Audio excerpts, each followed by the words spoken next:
संत और माँ की दर्द भरी कहानी। एक छोटे से गांव में एक संत रहते थे जो साधना और सेवा के लिए प्रसिद्ध थे।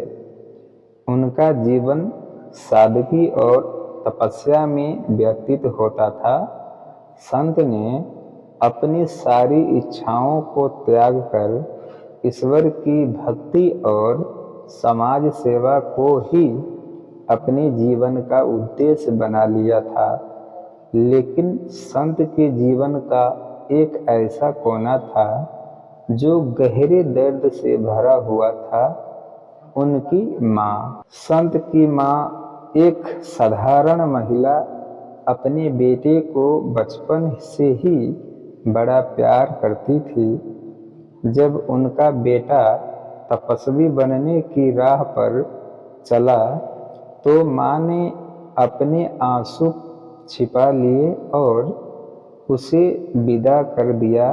वह जानती थी कि उसका बेटा अब समाज के कल्याण के लिए समर्पित हो चुका है। लेकिन एक माँ का हृदय अपनी संतान के बिना खाली हो जाता है। सालों बीत गए। संत अपने धर्म और सेवा में मग्न रहे। उन्होंने सैकड़ों लोगों का मार्गदर्शन किया, भूखों को भोजन दिया और दुखियों को सद्भावना दी। लेकिन अपनी माँ की ओर उनका ध्यान नहीं गया। माँ दिन रात अपने बेटे की प्रतीक्षा करती रही। उसकी आंखें द्वार पर टिक गई थी, लेकिन संत का कोई संदेश नहीं आया। एक दिन संत को अपने बचपन की याद आई।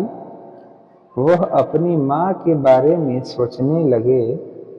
उन्हें एहसास हुआ कि वह जिन लोगों के लिए इतना कुछ कर रहे हैं, उनकी अपनी माँ अकेलेपन और दर्द में जी रही हैं। उन्होंने तुरंत अपने गांव जाने का निर्णय लिया। जब संत अपने घर पहुंचे तो उन्होंने देखा कि उनकी माँ बिस्तर पर पड़ी थी। बीमार और कमजोर माँ की आंखों में आंसू थे, लेकिन वह अपने बेटे को देखकर मुस्कुरा दी। माँ ने कांपते हुए कहा, बेटा, मैंने तुम्हें समाज की सेवा के लिए विदा किया था, लेकिन क्या मैं भी उस समाज का हिस्सा नहीं थी? संत की आंखों में आंसू आ गए।